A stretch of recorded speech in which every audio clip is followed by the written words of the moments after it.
Temukan kejanggalan. Kontras tolak rekonstruksi polisi soal penembakan Laskar FPI. Semalam Kontras memang dihubungi untuk menghadiri rekonstruksi. Namun kita menolak untuk hadir karena alasan independensi, dan kami belajar dari pengalaman bahwa setiap kasus yang coba ditangani sama pihak kepolisian itu kerap kali tidak menemukan jawabannya dari penanganan aksi massa ataupun kasus-kasus penembakan gitu. Makanya yang kita tuntut dari awal ialah pembentukan tim independen, yang mana Komnas HAM juga bekerja untuk menyelidiki kasus ini. Dan harapannya Komnas HAM mampu melihat kasus ini secara komprehensif dan pihak dari luar kepolisian ini bisa melihat kasusnya secara utuh. Ya, ada beberapa kejanggalan lah yang kami temukan di siaran pers polisi gitu, bahwa yang bersangkutan korban ini meninggal di mobil, terus dia diduga melawan juga, ada sejumlah pernyataan yang kontradiktif gitu. Nah, dari keterangan itulah kita merasa benar bahwa menolak rekonstruksi tersebut dan mengharapkan kasus ini agar dibuka oleh Komnas HAM. Mudah-mudahan Allah hinakan siapapun yang menghina umat Islam.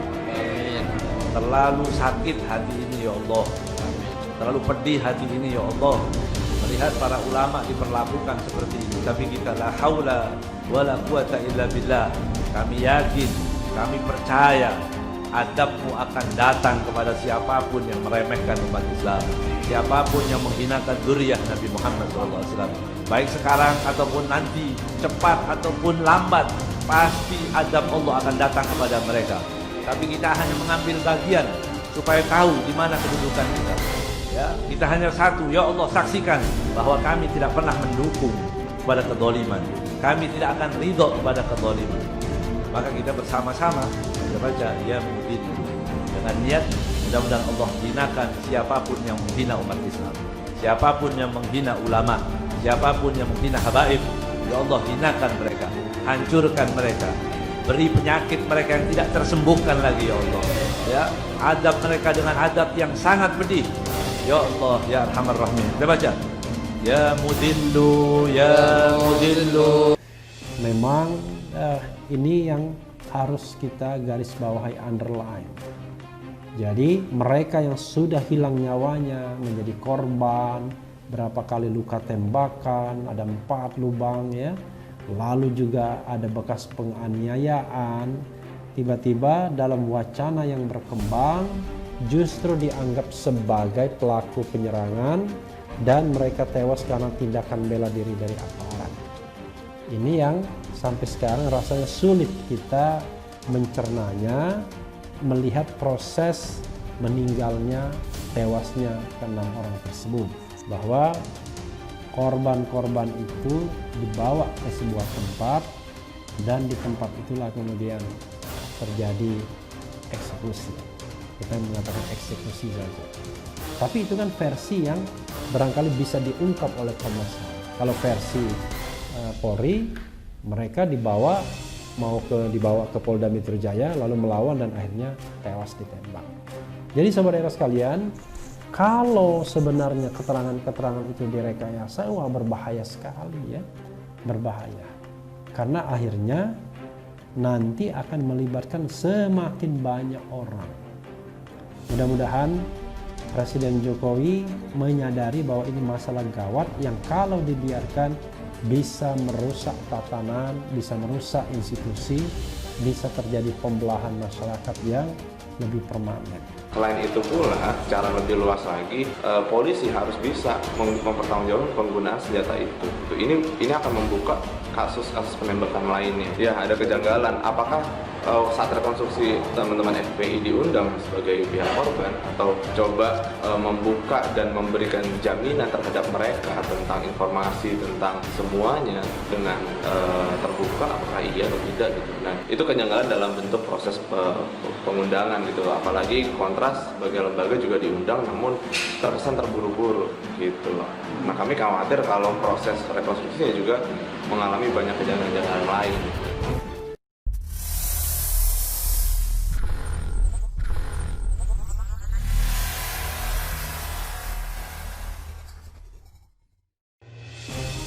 Temukan kejanggalan. Kontras tolak rekonstruksi polisi soal penembakan Laskar FPI. Gelora.com. Komisi untuk Orang Hilang dan Korban Tindak Kekerasan atau Kontras menemukan sejumlah kejanggalan dari hasil rekonstruksi penembakan yang menewaskan 6 anggota Laskar Front Pembela Islam. Kejanggalan itu ditemukan kontras dari beberapa pertanyaan pihak kepolisian yang kontradiktif dengan hasil rekonstruksi yang digelar. Ada beberapa kejanggalan yang kami temukan di polisi, bahwa korban-korban ini meninggal di mobil.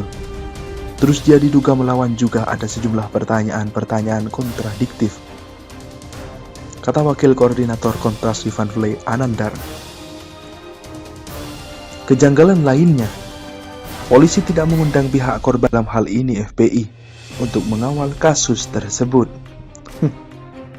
Adanya temuan kejanggalan ini membuat Kontras semakin berharap kasus penembakan ini bisa diselesaikan oleh Komnas HAM. Kontras berharap Komnas HAM mampu melihat kasus ini secara komprehensif.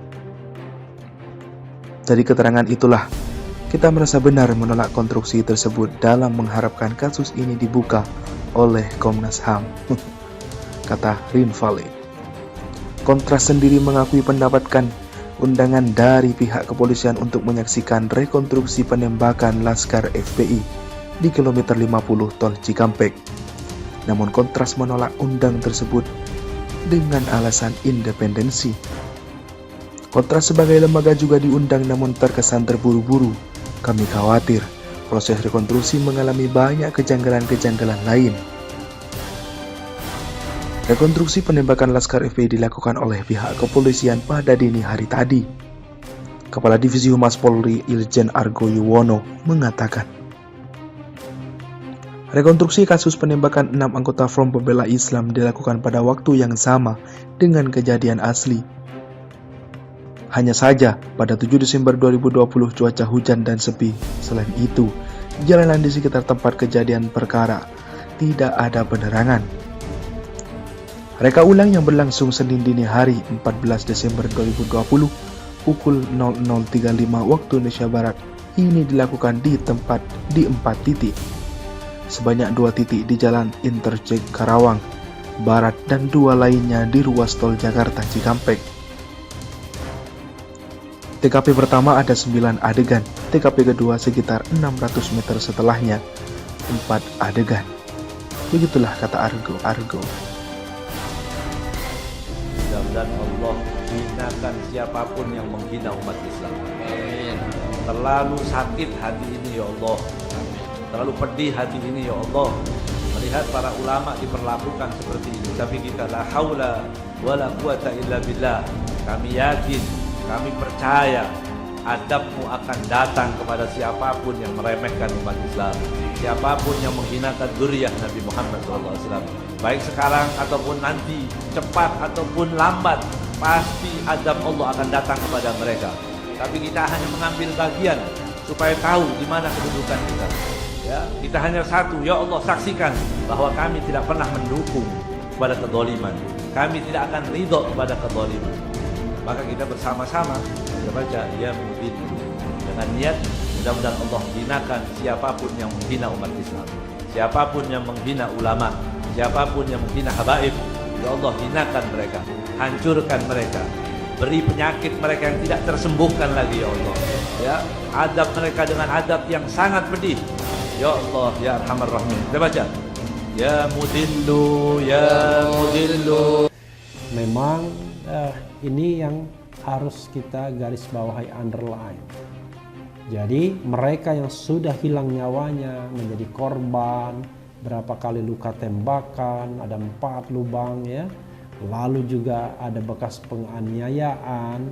Tiba-tiba dalam wacana yang berkembang justru dianggap sebagai pelaku penyerangan dan mereka tewas karena tindakan bela diri dari aparat.